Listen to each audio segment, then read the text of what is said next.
Good morning. We're going to be talking about what it takes to do a little bit of searching through strings using Java. And so we're going to talk about some of the stuff we can do to make that do. And we're working with inside a method we're working as part of our chatbot. Also works with something that you might be working on inside the Magpie lab, so you can see how you can do some searching inside text to do some cool stuff. So when we're doing text searching, we've got some patterns we have to look for.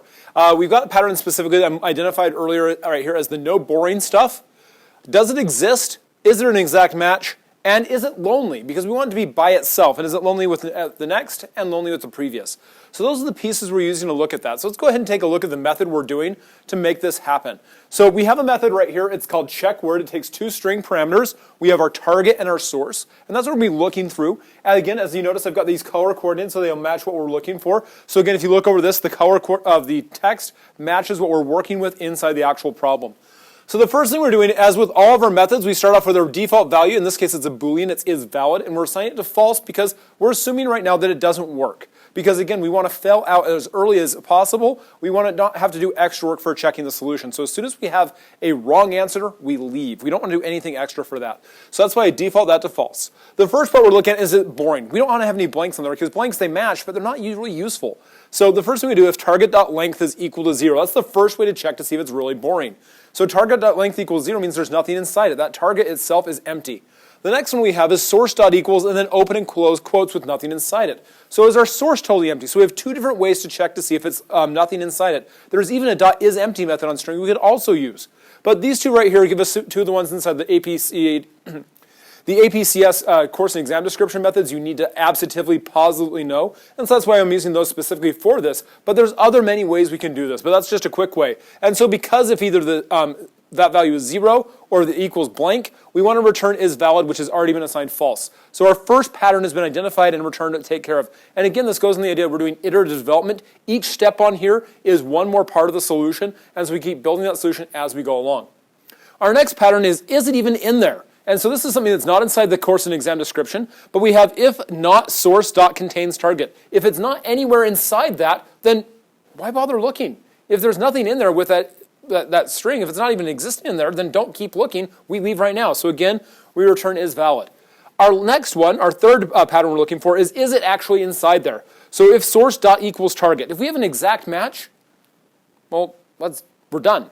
If it's exactly matched, there's no reason to do. So that one, rather than returning is valid, I simply return true because, well, we're done. It's a little bit break from my usual style guide, but you're okay with that because it's just a quick little answer and we're done at that point. Then we have to actually look at where inside the string we're looking at. So we have another little thing right here for int position is equal to source.index of and passing it target. Where inside my target string, or excuse me, where inside my source string is my target? I need to know that number right there. So I can use that when I'm working with the substring method, which is, like I've said before, perhaps one of the most powerful ways to manipulate strings inside Java. And so now that I've got that position, I can use that to calculate my next two things. I want to look and see if it's lonely. I need to look at its next and its previous positions. So we're going to start with next first. You could start with previous. You just have to change your logic a little bit, but I'm doing next, and that's how I'm setting mine up. So my next one, the first thing I do is do an if block. If position is equal to source.length minus target.length. So I need to see if it's at the very end of the string. The reason I want to do that is I have to make a special adjustment to my string next that I'm assigning for that because I don't want to go out of bounds. Out of bounds exceptions are a problem, and the calculation I'm using for this, if I use this to get what's after the string, if I do my else logic that's up here for all the cases, it's going to cause a problem. So I have to make sure I handle that logic problem right here. And so the first thing we're going to do is if it's at the very end, it's at length minus length right there, I'm going to say next is going to be source.substring, and I'm going to pass it as a parameter, the single substring, with position and target.length. So that way it goes after the length of the target string, starting from right there. So if it's at the end, I'm going to grab that single piece and just that, which should be, if I calculate this properly, just the open and close quotes. I also don't want to use the magic open and close quotes because even though I know right now that this is just open and close quotes, we don't want to introduce we don't want to introduce the idea of either magic numbers or magic strings just because we know it's there. We want to always use the calculated values because it's a better way to actually understand what's inside our pieces, and that's what we're doing for that. So now I've got that if block done. I go to the associated else, and so if it's not at the very end, I still need to get with the next letter. And so the next letter is going to be using the substring method again, but this time the substring, we're just going to do one beyond it. So target.length plus position, and so I'm going to get the position to go over there for the starting point because I want to go at that after my target's word And then for my second one, because I only want to get one letter at a time, I simply do target.length plus position and add 1, because 1 more than the original parameter gives me the next value of that string. And so that way I can easily get that individual value right there. Totally thumbs up. Now I do the check on that for loneliness on the next side. If not next, dot equals blank, which is the first space, or a space, it's in the middle, then if it's not that, so not this and not that, I'm going to go ahead and return is valid, which is still false. So if it's not at the very end, we're leaving.